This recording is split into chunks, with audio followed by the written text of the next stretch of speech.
The Locked On Podcast Network presents the NBA Big 3 in 30.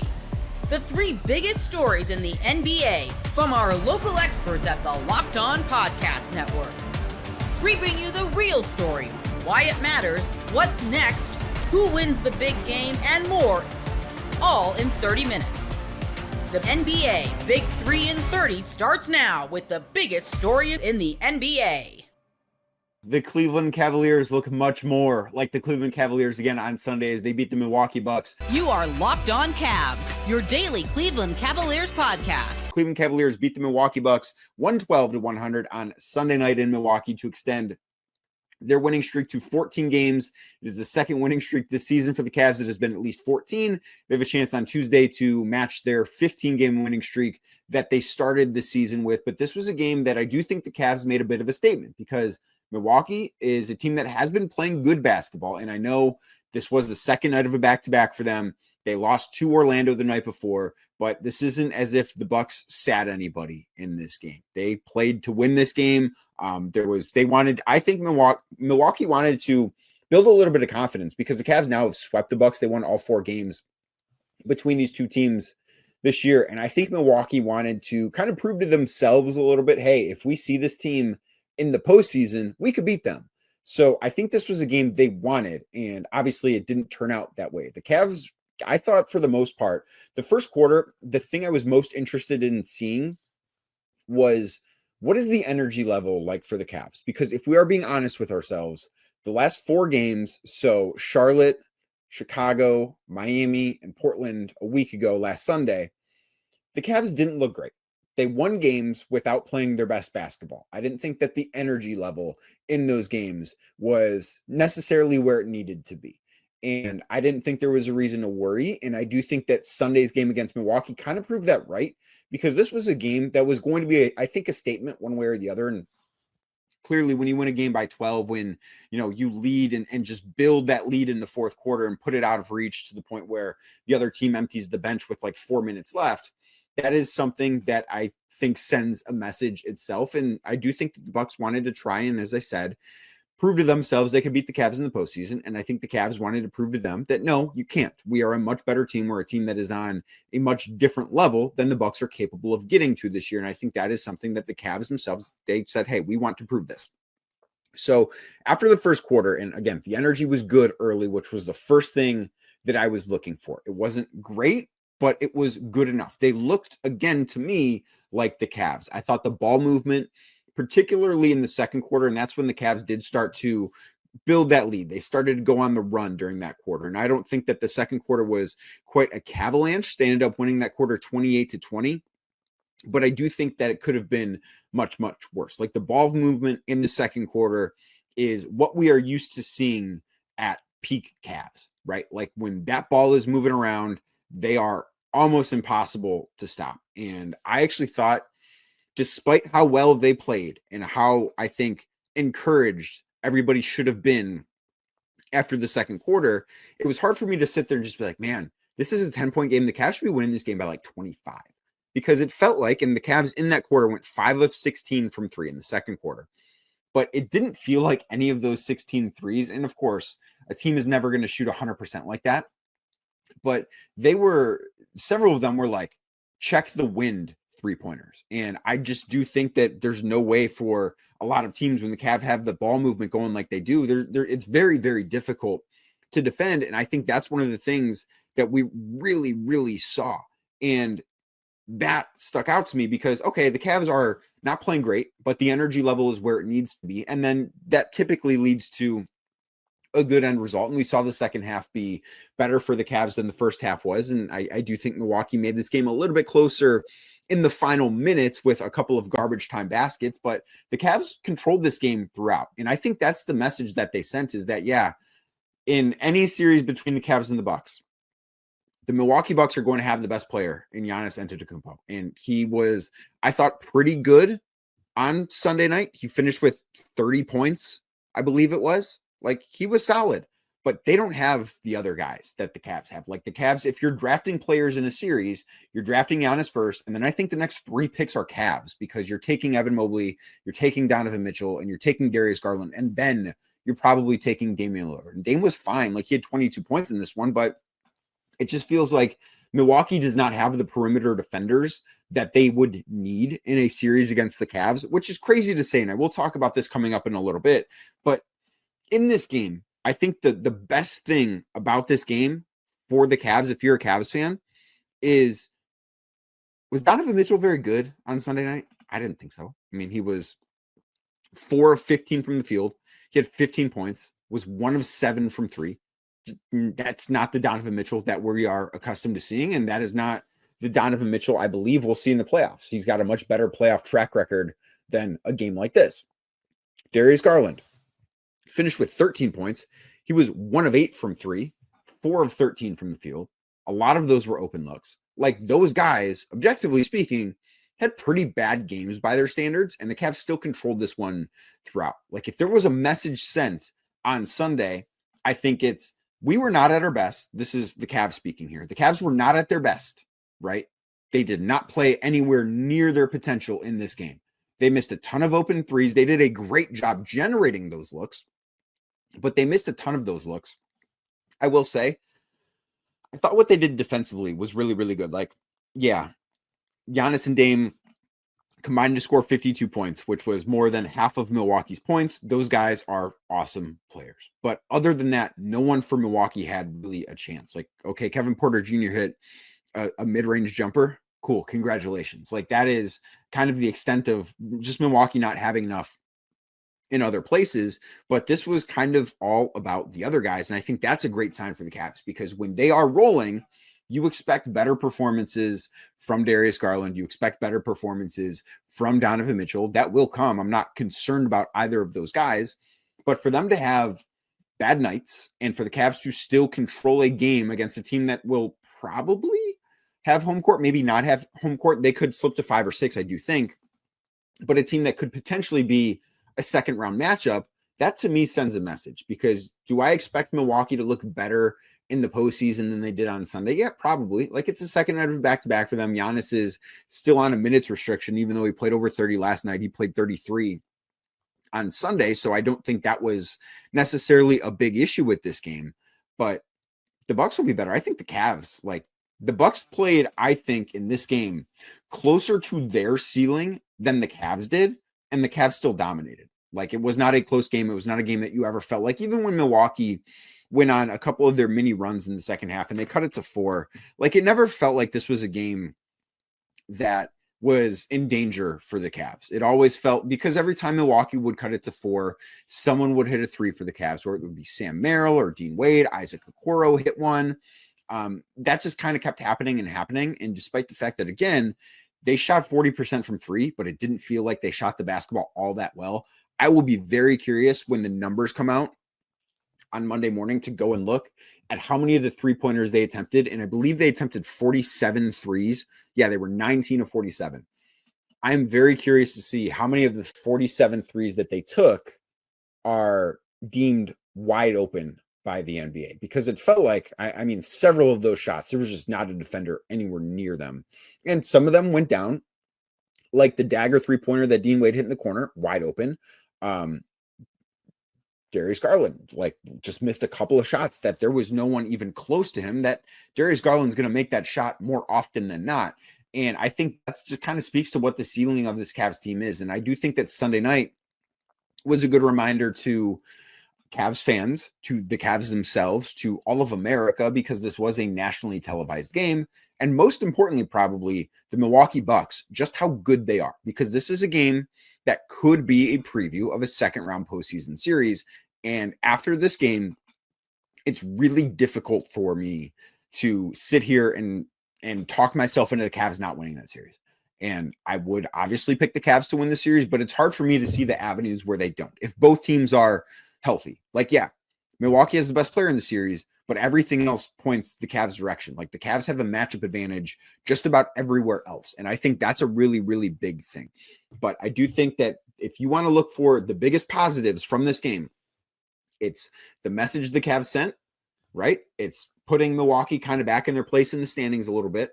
The ball movement was, I don't think the ball movement has been this good probably since the Orlando game. maybe the Memphis game, but I thought the ball moved terrific on Sunday night. Like that was the thing offensively that stood out to me the most, is that ball was just moving around. And when the Cavs get in that zone offensively, they are incredibly difficult to slow down. You see they win games even when their best players aren't playing well, because the energy that ball carries just matters a lot. And, I wanted to see the energy level because it had not been great lately. But you see when, I don't want to say the lights are their brightest, because that was not the case on Sunday. Like, yeah, it was a nationally televised game, but it's a game in Milwaukee against an above average team. But it was certainly a much stiffer challenge for the Cavs than any of the previous 4 games where I questioned the energy. They came out and they stepped up. Like, they got up for this game, if you will. And that's not something they had done previously. In the last 4 games, they hadn't necessarily got up for them. They saw a bit of a challenge on Sunday. They got up for it. What does that mean for Tuesday against Brooklyn? Are they going to look like the team that maybe didn't look great? I don't know. But I do think that this was a really good reminder of, even when the Cavs aren't clicking on all cylinders, because they were not on Sunday, they're still one of the best teams in basketball. And I think all of America should be coming away with that take after watching that game on Sunday night. That month of madness, it's here, and FanDuel is giving you the chance to get in on the action like never before. Right now, new customers can get $200 in bonus bets when your first $5 bet wins. That's $200 to use on everything from buzzer beaters to Cinderella stories and even who's cutting down the nets. If you want to look that far into the futures are there for you. I've got an eye on a couple that I'm thinking about. We got to see how the seedings all shake out. FanDuel makes it easy to back your favorites with spreads, totals, game props. And with tournament games happening almost every day, there's always something exciting to bet on. The FanDuel app is easy to use, and when I win, I get paid instantly. I don't wait around. I just get the money. It's great. And with conference tournament season in full swing, you can turn that $5 into $200 in bonus bets tonight. How about a little Montana State, Idaho State? Big Sky tournament. Montana State, slight favorites. FanDuel has them laying 1.5. Visit FanDuel.com and get in on the college hoops action all tournament long. The Oklahoma City Thunder got a big win over the Denver Nuggets. You are Locked On Thunder, your daily Oklahoma City Thunder podcast. Part of the Locked On Podcast Network, your team every day. This game had everything at stake, it felt like. This felt like one of the biggest regular season games in the Paycom Center in recent memory. I mean, it's ABC, which is the marquee spot to be in. It's the number 1 versus number 2 in the West. It's number 1 versus number 2 in the MVP, the tightest MVP race that we've seen. Russell Westbrook returning to OKC still gets a standing ovation to this day in Oklahoma City, and all the parallels that go along with this new era crossing over against someone who helped build the first era of Thunder basketball. And it was just an electric factory in this game, but it was a win that was, I think, the game that if you had any reservations about this Thunder team, they should be thrown out the window. Because look, I get it. I myself have grappled with what to do with this Thunder team. Because the course of NBA history tells us you've got to get your scars. You got to go through the losses. You've got to take your lumps. The history of the NBA tells us that the standard in your second ever playoff run shouldn't be to go win the NBA championship. That's what the history suggests. And while history is important in life and basketball, what's more important is what's happening right in front of us. And what's happening right in front of us is this Thunder team is the best in the Western Conference. This Thunder team is one of the best in basketball. They should be in the NBA Finals. They should have a strong chance to win the NBA Finals. And so in grappling with how to evaluate properly the expectation level for this team, I think that the only context that remains is this. If this Thunder team falls short of the NBA Finals, it is a disappointment. It is a disappointment for this team, not to win the West. Now, hone in on the word disappointment, because there's a ocean-like gap between disappointment and disaster. It's not a disaster, no matter what happens this year. But it would be disappointing, because what you saw tonight or this afternoon was a championship team in Oklahoma City. What you saw tonight was a team that has all the bones of a title team. They have one of the best coaches in the sport. They have the best or the second best player, however you want to push through that, in SGA. And they have championship depth, and that was part of the difference of this game. But another thing that stuck out tonight is that if I stripped away the resumes, if I stripped away what each team has done in the past, if I stripped away how many years of experience each team has, if I stripped away that one coach has won a title and one hasn't, if you watch that game blind of those facts, you would have thought that the Thunder were the team that had championship pedigree, were the team that had a championship coach. Because in a game like this that was tight for 40 minutes until the Thunder ran away with it, the Thunder were the looser team. The Thunder were the more composed team. The Thunder were the team who made the breaks. And the Thunder were the team that handled adversity the best. Every missed call, the Nuggets are wailing on the floor instead of going and playing defense. Their coach gets a technical foul. Their players who have hit big shots in bigger moments than this were more tense than the Thunder.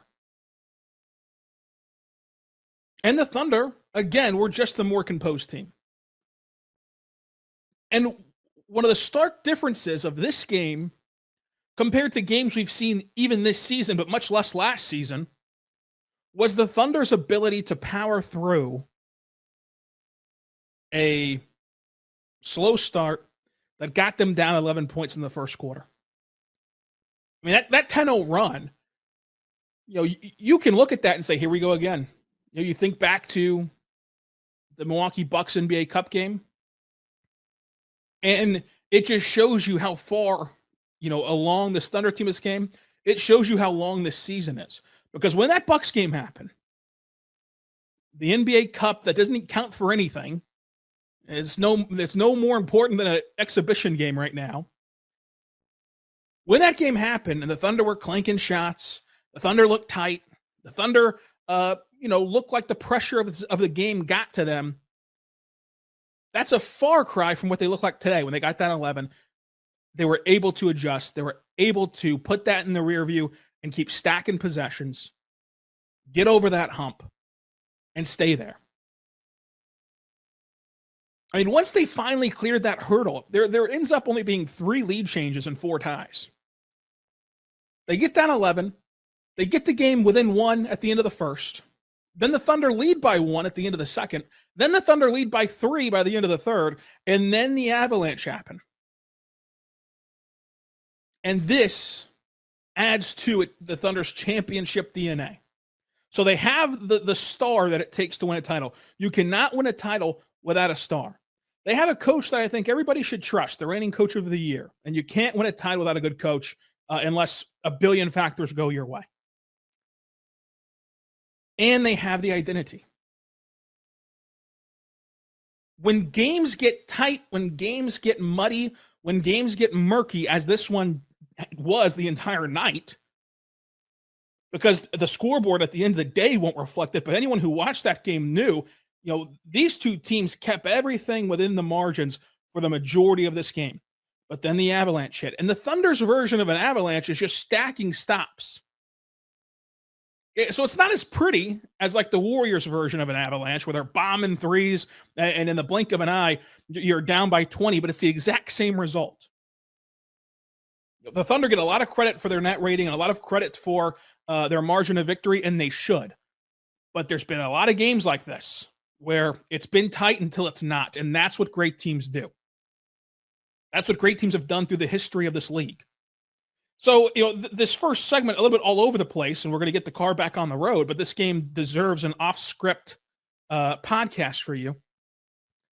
It boils down to the Thunder have a championship DNA. The Thunder are good enough to go to the NBA Finals, and they should. And in this game, they had an opportunity to show and display and implement the lessons that they've learned in other big games, and they did that, despite the slow start. And this game, I mean, neither team shot well from three. This was not a good shooting night for either squad, and each team missed open looks and looks that the other wants to have back. As Denver shoots 30% from three and OKC shoots 34% from three. OKC shot 49% from the floor. Denver shot 41%. And the biggest difference, Denver only made 55% of their free throws. But the physicality defensively was huge for the Thunder. The ability to rack up stops was big. The ability to understand schematically who you want to funnel shots to was big. I think Russell Westbrook missed another shot just now. I think he just clanked one again. And it all stacked onto itself to add up to this win. That month of madness, it's here, and FanDuel is giving you the chance to get in on the action like never before. Right now, new customers can get $200 in bonus bets when your first $5 bet wins. That's $200 to use on everything from buzzer beaters to Cinderella stories and even who's cutting down the nets. If you want to look that far into the future, the futures are there for you. I've got an eye on a couple that I'm thinking about. We got to see how the seedings all shake out. FanDuel makes it easy to back your favorites with spreads, totals, game props. And with tournament games happening almost every day, there's always something exciting to bet on. The FanDuel app is easy to use, and when I win, I get paid instantly. I don't wait around. I just get the money. It's great. And with conference tournament season in full swing, you can turn that $5 into $200 in bonus bets tonight. How about a little Montana State, Idaho State? Big Sky tournament. Montana State, slight favorites. FanDuel has them laying 1.5. Visit FanDuel.com and get in on the college hoops action all tournament long.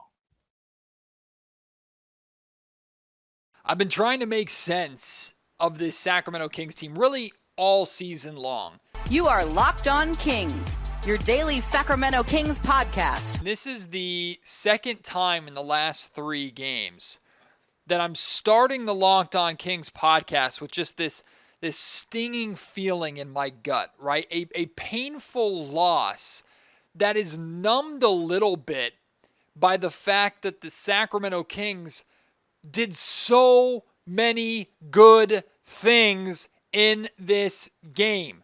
And after the Denver Nuggets loss, I told you I wasn't too worried. I wasn't too concerned. I wasn't feeling too bad about that loss, or I was able to still find the enjoyment and find the positive in that loss. Not that I'm one for silver linings and moral victories, especially in the thick of a very tight playoff race in the home stretch of the season, right? But there was a lot from that Denver game that I walked away from feeling pretty good, even though the Kings had lost that game. But here we are, just a couple of nights later, and it's the exact same story. And the fact that there was a win in between those 2 games, but it was against a team that the Kings are ahead of in the standings and ultimately better than, even with De'Aaron Fox playing without Victor Wembanyama, right? That's the Spurs season is pretty much over. And you look back to, yes, the Sacramento Kings are winning more than they're losing. Doug Christie has a pretty significant winning record since taking over control of this team, but a majority of those wins are against teams that are below them in the standings.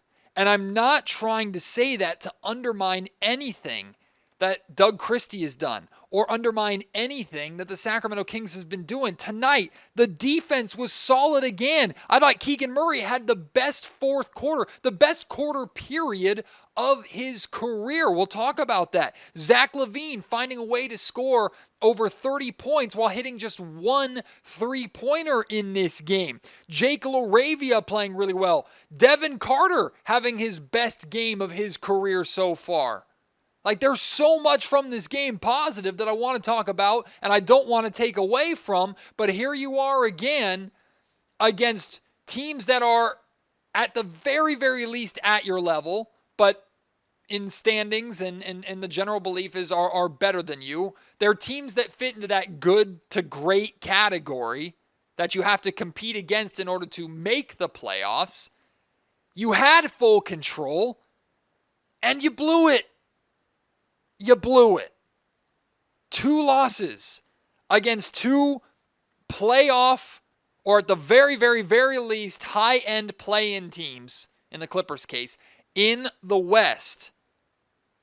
2 games you're in full control, and you let them slip away. Like, y'all, this is put up or shut up time, man. Like, this is the time where if this were November and this group were starting to hit their stride together, I'd be like, okay, all right, this is exciting, right? And there's absolutely a lot to be encouraged by with how this group is coming together and like this newfound defense that the Sacramento Kings are playing. Like, it's awesome. It's come out of nowhere. This group is gelling, and it's great, except it's March, not November. And the Kings don't have time for the growing pains. And it's great that everybody's figuring each other out all of a sudden, but is it becoming a case of too little, too late? Right? This is, like, you were up 7 points with 1:30 remaining. And I know 7 points is not a lot in the NBA, but you're up 7 points with 1:30 remaining in this game, and you allowed it to go to overtime.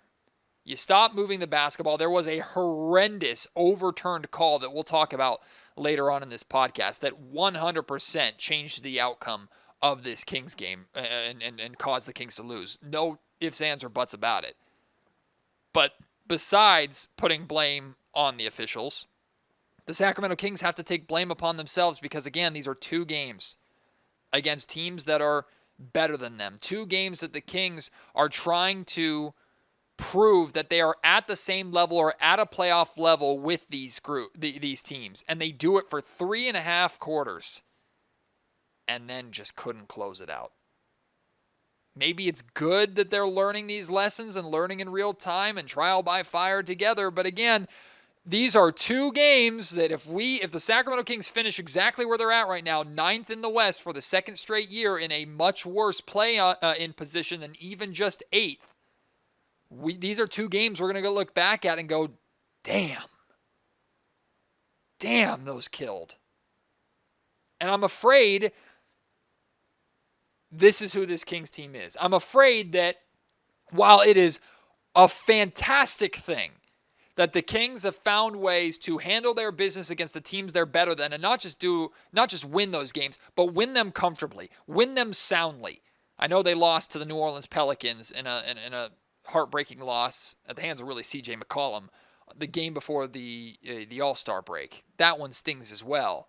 But for the most part, since Doug Christie has taken over, the Kings have done a great job really kicking the ass of the teams that they should be beating. And that's good.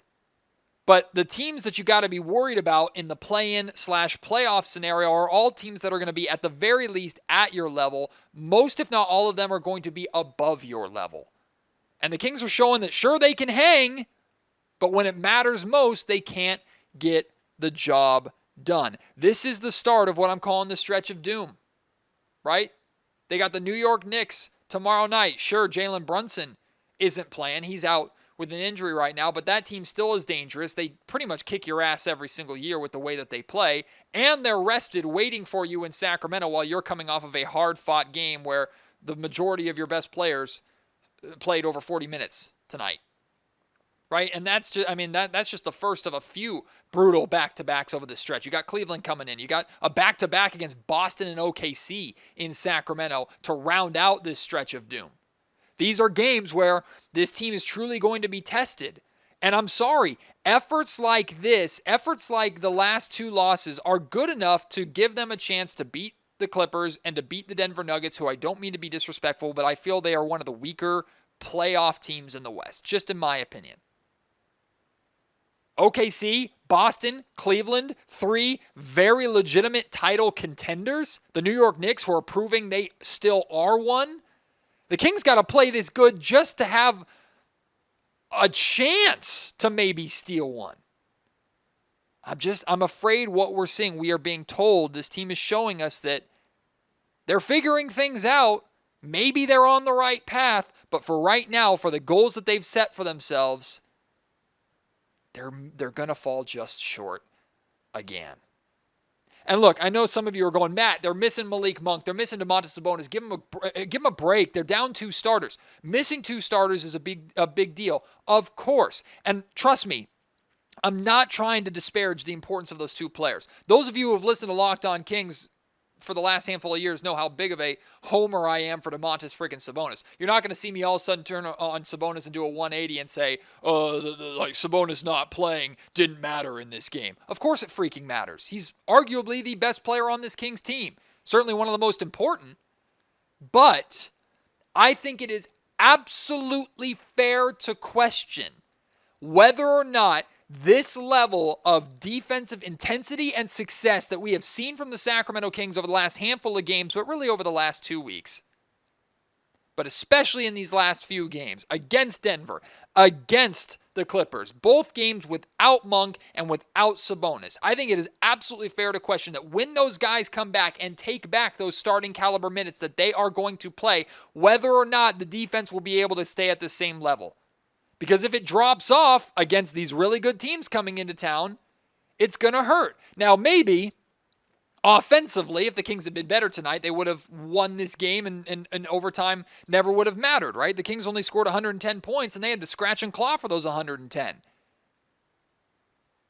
But at the same time, they didn't score more than 26 points in a freaking quarter and still had a chance to win this game on the road. That's impressive in its own right, but it's because of how this team has been playing defensively. And I'm sorry, I've seen Malik Monk and I've seen Domantas Sabonis. I think Domantas Sabonis is dragged through the mud a little bit too much with his defense, but Jonas Valanciunas is a better defensive player than Sabonis is. Not a tremendously better defensive player because he was having trouble against Zubats all night long tonight. The Clippers were going at Valanciunas with Zubats, and Zubats had a fantastic game.